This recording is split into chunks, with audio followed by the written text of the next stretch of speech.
Hey, this is the Power Player Podcast produced by Breaking Into Hollywood, a 501c3 nonprofit organization founded in 2005 by myself, Angela Marie Hutchinson. I'm your host. Sometimes I'll be joined by a co-host. Let's listen in to today's episode.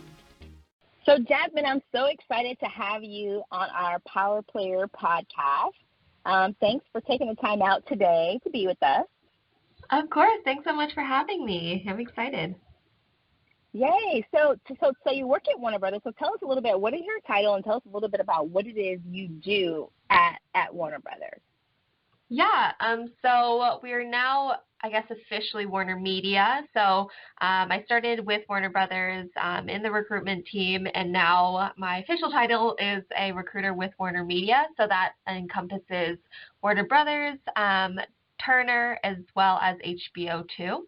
And so what that means is I am part of the team that brings talent into the company across all three of those. So not just Warner Brothers now, but also HBO and Turner as well.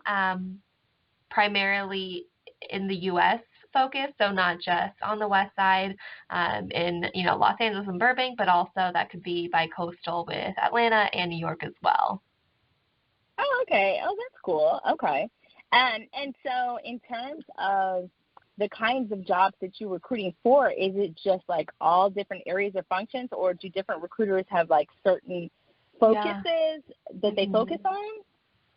Yeah, so the way that our team is sort of broken down into is different buckets that also reflect the larger company as a whole, to make sure that we can really be strategic partners for the rest of the company too.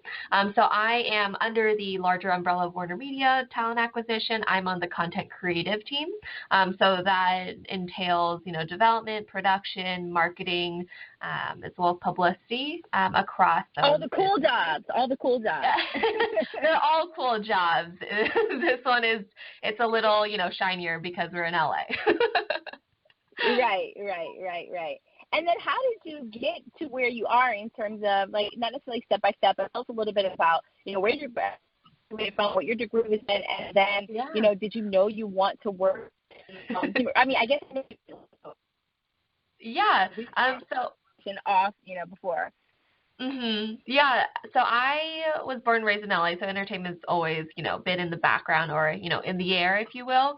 And then I went to school at UCLA, and I studied sociology and global studies after, looking at a few different majors.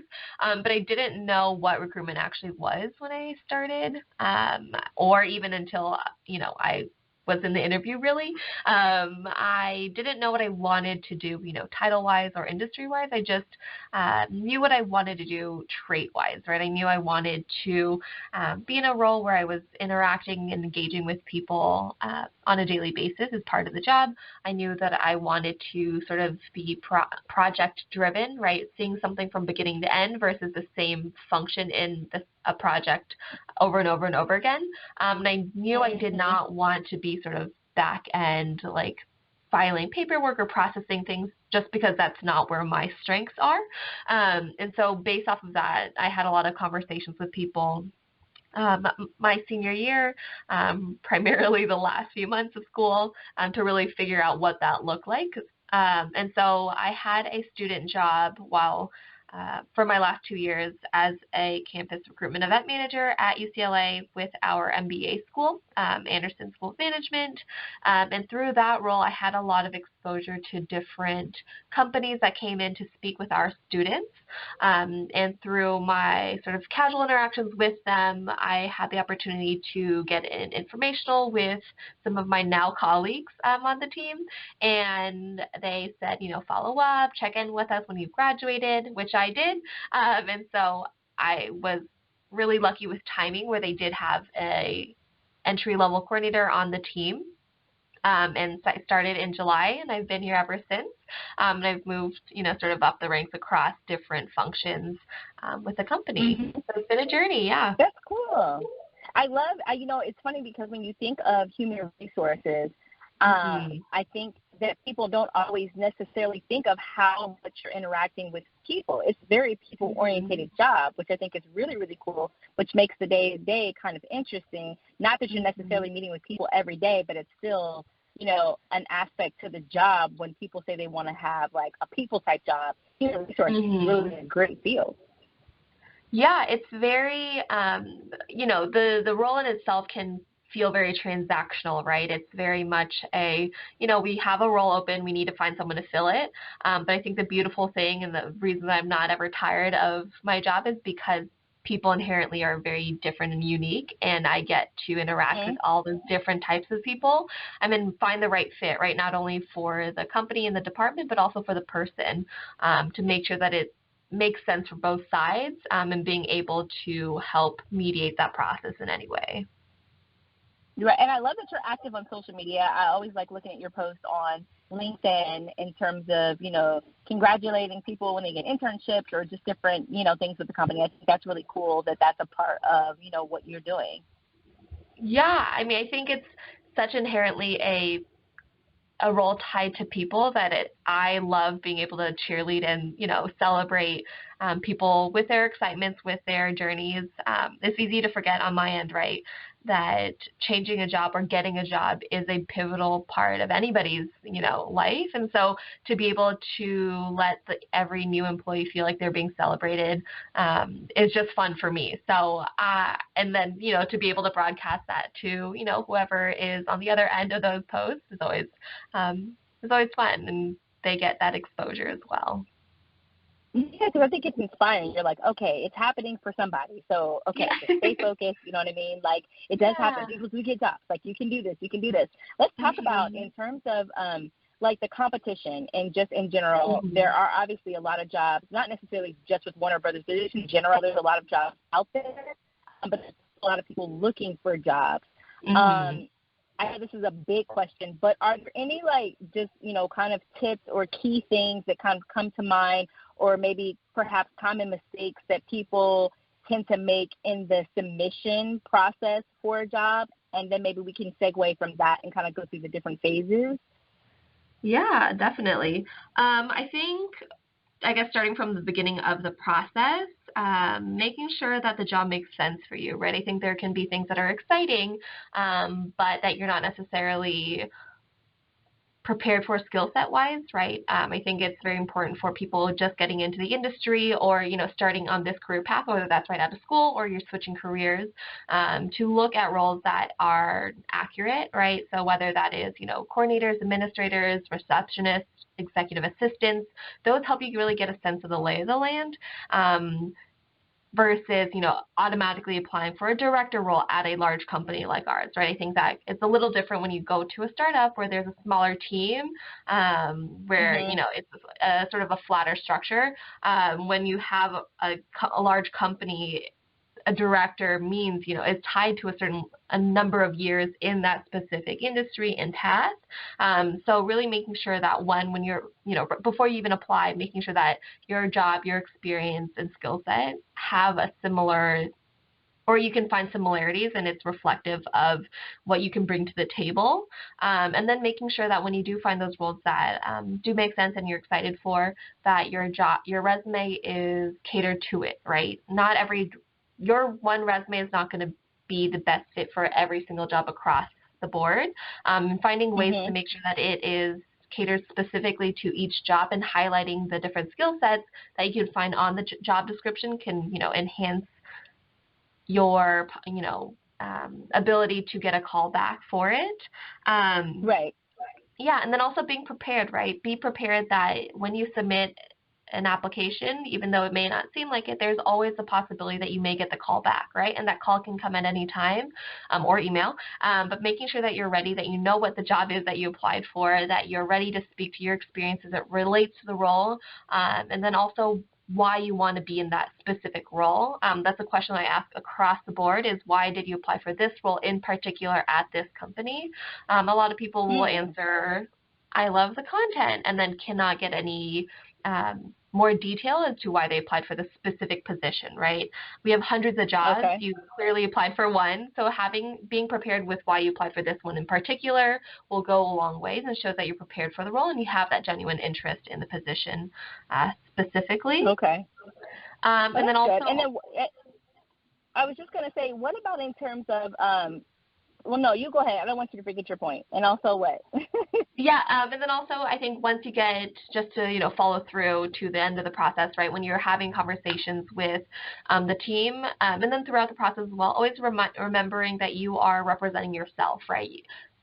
Carrying yourself in the way that you want to be represented, whether that is through thank you emails or the way that you conduct yourself, the way that you present yourself, and always being prepared for that conversation, I think is always important because I think people sometimes forget. And then also, if you didn't get the job or you did get the job, how you respond to that speaks volumes, right? Because I think for us and for me specifically, I like to follow up with people that maybe didn't get the job that I initially reached out for, but that doesn't mean that's the end of the line. We have, again, hundreds of jobs so many at jobs. any given time. Yeah, so it may not be the best fit for this role, but I think if you carry yourself well, then there's a possibility that I'd love to keep you in mind for another role, but that could be squashed if, you respond negatively to the fact that you didn't get the job, this one in particular. Right. Yeah. I think I've seen that in my own career, definitely when I didn't get something and just maintained the relationship with the person and ended up later something else ended up coming out of it, where there was an interesting opportunity or something like that. So I think that's great advice. So in terms of like where people should apply for jobs, because there's so many outlets, there's actual, there's like these sites that curate them, that they're not actually uploaded necessarily there. There's the Warner Brothers website, there's LinkedIn, I know you can't necessarily speak to like every single company, but like, is there any advice or tips on where you should apply for the job? Is it the company's website or like Career Builder, or what are your thoughts? Yeah, great question. I would say that looking at sites that curate them, like LinkedIn, like Glassdoor, like, the Career Builder, those types of roles, or even, alumni, school alumni job boards. I know they have some there that are curated as well. Those are a great way to really get a lay of the land and understand what's available across the landscape, right? For me personally, as someone that's applying for jobs, I would always go to the specific company's site because sometimes it's outdated. Maybe, a site that's curating them didn't get a fresh pull and that job may no longer be available. So I would always double check to make sure, sorry about that. I would always make sure to confirm that the role is available on the specific site and apply directly there. I know that's an extra step, but for me, I always get that sense of comfort that I apply directly on the site. There's less middlemen in between, but that's just my personal opinion, not from my it's not like right. Yeah. And then what about in terms of, you mentioned like making sure you have like keywords that are written in the description of the job onto your resume. And I know at some companies, there's like, I'm assuming pretty much all the sites do it, but where there's like a search function on your end where you can kind of, highlight keywords that are really important for the position. And if those keywords aren't listed on the person's resume, then they don't actually, come up, like their profile won't be presented. Is that true as well? I mean, have you found that really important, the keywords? Yeah, so I think the reasoning behind that, right? For one role that we have, we could get thousands of applicants. As much as we want to dedicate time to be able to look at everybody's resumes, it's just not feasible. We just don't have enough time in the day.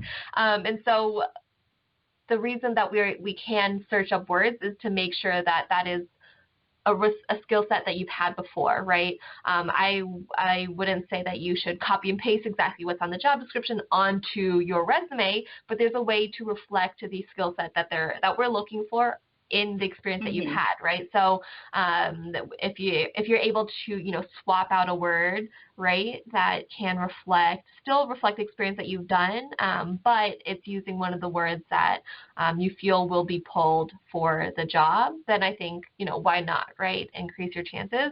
But I would never want it to be seen as a way of let me just copy and paste and make it seem like I've had all the experience. If I haven't, I would want to make sure that people are able still to use your own words to describe the experience that you have, but using that job description as really that North Star, right? Making sure it's that, like okay, this is what the job, this is what the job is going to do. This is what I've done. Let me show how I'm the right candidate, how I've done the role before, or aspects of it, right? And can be a good fit for this role, skill set wise at least. And that leads me into my next, question in terms of, like you just mentioned, aspects of the job. I know one of the biggest things that I run into, because I do a lot of career coaching, and there's a lot of times people who are working in one field and they're kind of wanting to go over to entertainment, or the other way around. They're working in entertainment and they want to leave entertainment and kind of go into another industry, and they're having a difficult time doing so. But, I'm always advising people to just try to find the common things that are linked between the different, the job itself, separate from the industry. But are there any other tips or advice for career changers, for people that are trying to maybe do the same, position, but at a different company? Yeah, I think it's always great to have that diversity of background and experiences, right? Both in the industry and outside of the industry. So I know that a lot of people on my team specifically that I can speak to do look for folks that can have that translatable skill set, right? So I think it's important to then look at your resume, look at your skill set, your experience, and say, okay, what can I show that is directly translatable in parallel? It just happens to be in a different industry, in a different setting, and make sure that is reflected in the job description. Office management is office management, regardless of what the building, right, is. So being able to show that tangible skill set is great. And then I think if you're wanting to get into the industry, or really, into any industry, showing that affinity for it, right? So if you happen to have, a side hobby, or you have that passion for the genre or whatever is in that industry, maybe having that reflected on the resume somewhere can show that there is that inkling and affinity for it versus,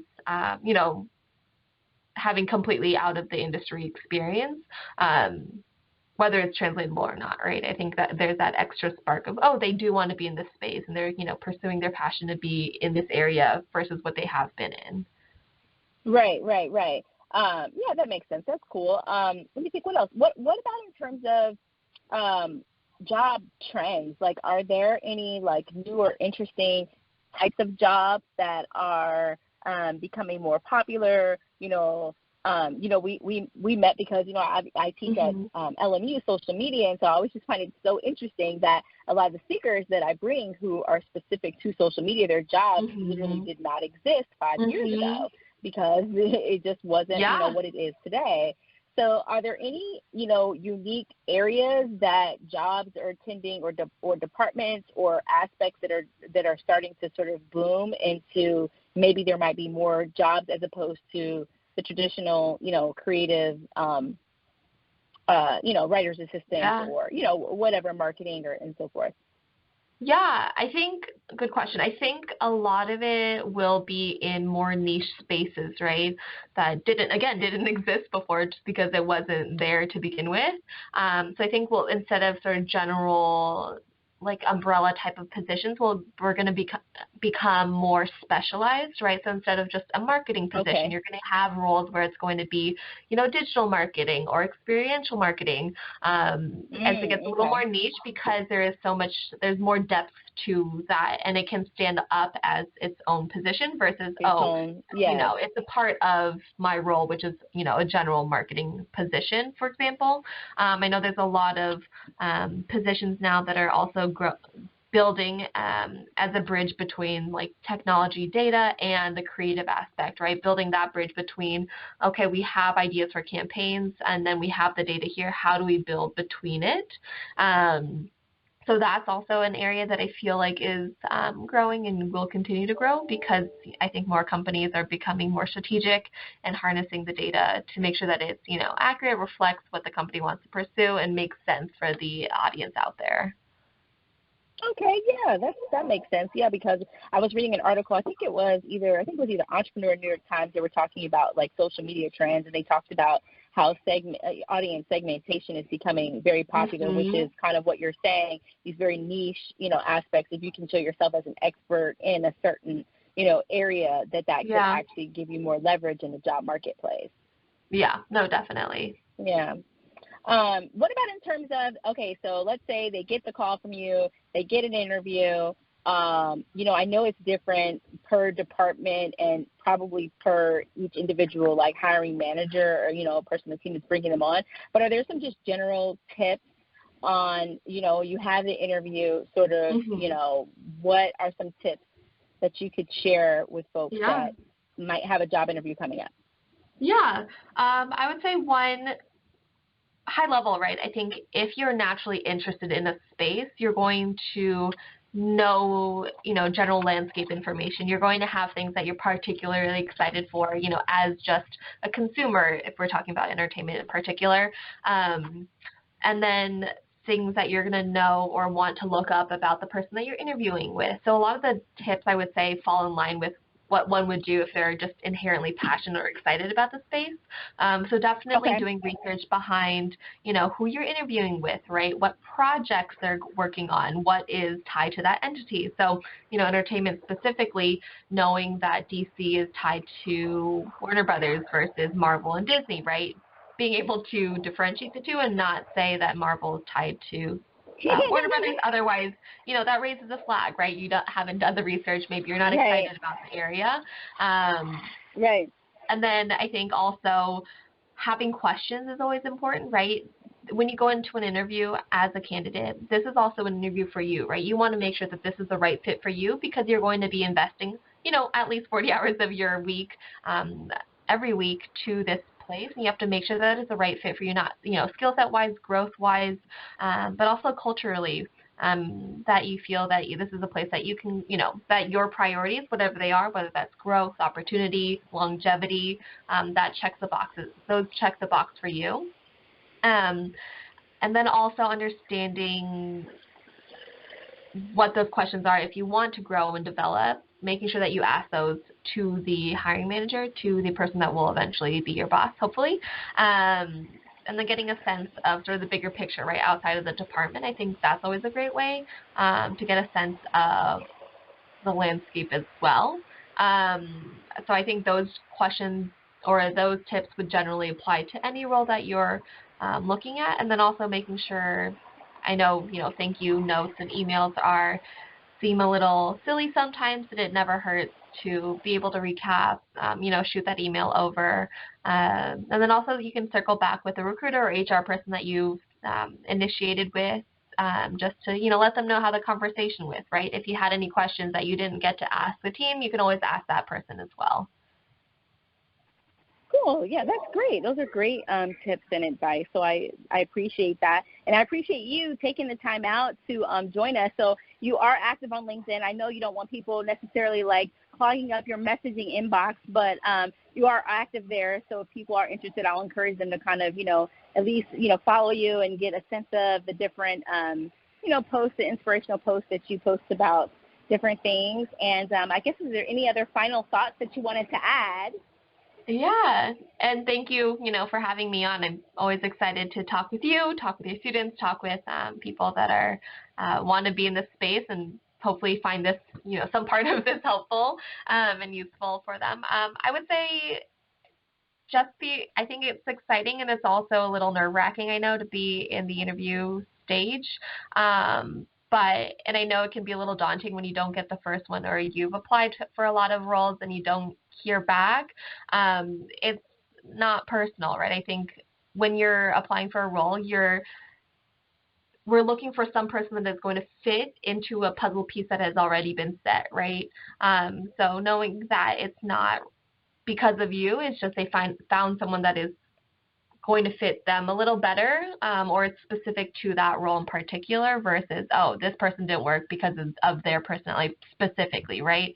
The right role will come down the line and it'll just seem easy and it'll, move along really quickly. I've worked with people that didn't work out the first role a year ago, and then we finally found them the right role, and they're happier than they could ever be, and realize that that one's perfect. So I think just patience and really understanding and honing in on what you want to do, and being clear about that, I think that will go a long ways and make sure that you find the right person. I think also just connecting with people, right? Like yourself, there's a lot of great people out there, especially on LinkedIn, on those networks, to be tied to. And there may be roles that you don't see of, or, know to look for, that people may know of. That I think that's a great way to find out about opportunities, or just learn about them for now. And then when they do pop up, you get to hear about them later on. But I think those two things, just having that patience, but also talking with people, engaging with people, can never hurt. Cool. That's great stuff. Well, thank you guys for tuning in, and thank you, Jasmine, for your time. Of course. Thank you for having me. And that's a wrap on this episode of our Power Player podcast. I'm your host, Angela Marie Hutchinson, founder of Breaking Into Hollywood.